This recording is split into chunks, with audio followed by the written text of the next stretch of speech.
ಇನ್ನು ಬೆಳಗಾವಿಯಲ್ಲಿ ಡಿಸಿಸಿ ಬ್ಯಾಂಕ್ನ ಚುನಾವಣಾ ಕಣ ಮತ್ತೆ ರಂಗೇರ್ತಾ ಇದೆ. ಇನ್ನು ಹುಕ್ಕೇರಿ ಕ್ಷೇತ್ರಕ್ಕೆ ಇದೀಗ ಮತ್ತೊಬ್ಬ ಜಾರಕಿಹೊಳಿ ಸಹೋದರ ಎಂಟ್ರಿ ಕೊಟ್ಟಿದ್ದಾರೆ.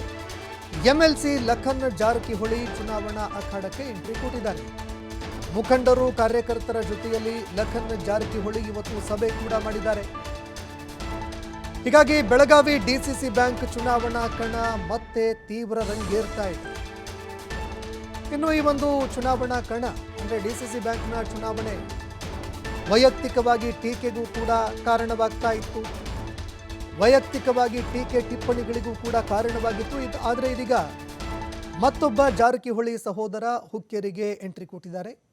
ಎಂಎಲ್ಸಿ ಲಖನ್ ಜಾರಕಿಹೊಳಿ ಚುನಾವಣಾ ಅಖಾಡಕ್ಕೆ ಎಂಟ್ರಿ ಕೊಟ್ಟಿದ್ದಾರೆ. ತಮ್ಮ ಮುಖಂಡರು ಕಾರ್ಯಕರ್ತರ ಜೊತೆ ಲಖನ್ ಜಾರಕಿಹೊಳಿ ಇವತ್ತು ಸಭೆ ಮಾಡಿದ್ದಾರೆ.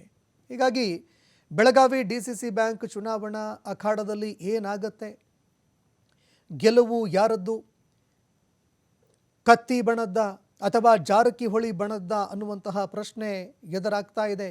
ಈ ನಡುವೆ ಆಣೆ ಪ್ರಮಾಣವಾಯಿತು, ಮತ್ತೊಂದೆಡೆ ವೈಯಕ್ತಿಕ ಟೀಕೆ ಟಿಪ್ಪಣಿಗಳು ಕೂಡ ಆಯಿತು. ಇದೀಗ ಮತ್ತೊಂದೆಡೆ ಹುಕ್ಕೇರಿಗೆ ಲಖನ್ ಜಾರಕಿಹೊಳಿ ಅವರು ಈಗ ಎಂಟ್ರಿ ಕೊಟ್ಟಿರುವಂಥದ್ದು. ಶತಾಯಗತಾಯ ಈ ಚುನಾವಣೆಯಲ್ಲಿ ಗೆಲ್ಲಲೇಬೇಕು ಅಂತ ತಮ್ಮ ಅಭ್ಯರ್ಥಿಗಳ ಪರವಾಗಿ ಮುಖಂಡರು ಹಾಗೂ ಕಾರ್ಯಕರ್ತರನ್ನ ಭೇಟಿಯಾಗಿ ಮಾತುಕತೆ ನಡೆಸಿದ್ದಾರೆ.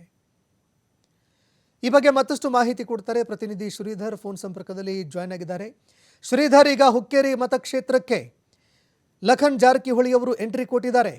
ಬೆಳಗಾವಿ ಡಿಸಿಸಿ ಬ್ಯಾಂಕ್ ಚುನಾವಣಾ ಕಣ ಯಾವ ರೀತಿಯಾಗಿ ರಂಗೇರ್ತಾ ಇದೆ, ಪ್ರಚಾರಗಳು ಯಾವ ರೀತಿಯಾಗಿ ನಡೀತಾ ಇದೆ, ತಂತ್ರಗಾರಿಕೆ ಯಾವ ರೀತಿಯಾಗಿ ನಡೀತಾ ಇದೆ, ಈ ಬಗ್ಗೆ ಮತ್ತಷ್ಟು ಮಾಹಿತಿ ಕೊಡೋದಾದ್ರೆ. ಸಂತೋಷ್, ಏನು ಬೆಳಗಾವಿ ಡಿಸಿಸಿ ಬ್ಯಾಂಕ್ ಚುನಾವಣೆ ಆಗಿರ್ಬೋದು, ಅದು ಕತ್ತಿ ಮತ್ತು ಜಾರಕಿಹೊಳಿ ಕುಟುಂಬದ ಮಧ್ಯೆ ಸಾಕಷ್ಟು ಪ್ರತಿಷ್ಠೆಯ ಕಣವಾಗಿದೆ. ಇಲ್ಲಿ ಯಾರೇ ಸೋತು ಗೆದ್ರು ಕೂಡ ಅದು ರಾಜಕೀಯವಾಗಿ ಮತ್ತೊಂದು ರೀತಿಯ ಸೆಟ್ ಬ್ಯಾಕ್ ಆಗುತ್ತೆ. ಆ ಒಂದು ಕಾರಣಕ್ಕಾಗಿ ಶತಾಯಗತಾಯವಾಗಿ ಗೆಲ್ಲೇಬೇಕು ಅಂತ ಹಠಕ್ಕಾಗಿ ಜಾರಕಿಹೊಳಿ ಮತ್ತು ಕತ್ತಿ ಕುಟುಂಬ ಬಿದ್ದಿದ್ದಾರೆ.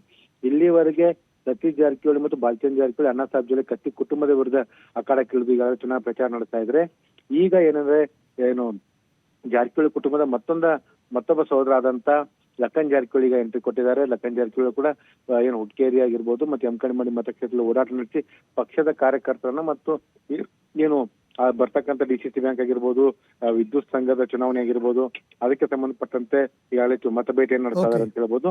ಇಲ್ಲಿವರೆಗೆ ಹುಕ್ಕೇರಿಯಲ್ಲಿ ನಡೆಸಿರ್ತಕ್ಕಂಥ ಈ ಒಂದು ಚುನಾವಣಾ ಕಣದಲ್ಲಿ ರಮೇಶ್ ಜಾರಕಿಹೊಳಿ ಇಲ್ಲಿವರೆಗೂ ಕೂಡ ಎಂಟ್ರಿ ಕೊಟ್ಟಿಲ್ಲ. ಅವರು ಕೂಡ ಪ್ರಮುಖವಾಗಿ ಈ ಒಂದು ಫೈಟ್ ನಿಂದ ಅಂತರವನ್ನು ಕಾಯ್ದುಕೊಂಡಿದ್ದಾರೆ ಅಂತ ಹೇಳ್ಬೋದು.